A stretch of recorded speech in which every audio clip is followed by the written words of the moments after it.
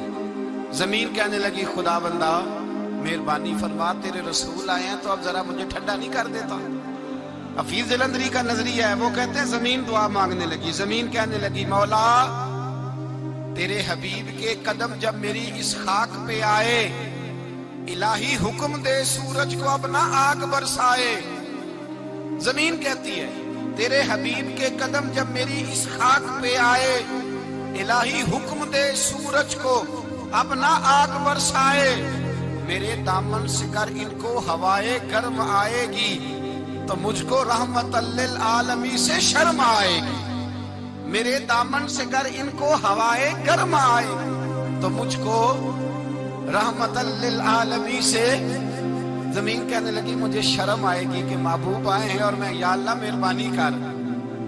حفیظ جلندری ویسے تو حضور کی دعا، صحابہ کی دعا سب کی بات ہے. وہ کہتے ہیں زمین نے دعا مانگی، جب دعا مانگی تو اللہ نے بارش عطا کر دی. حضور نے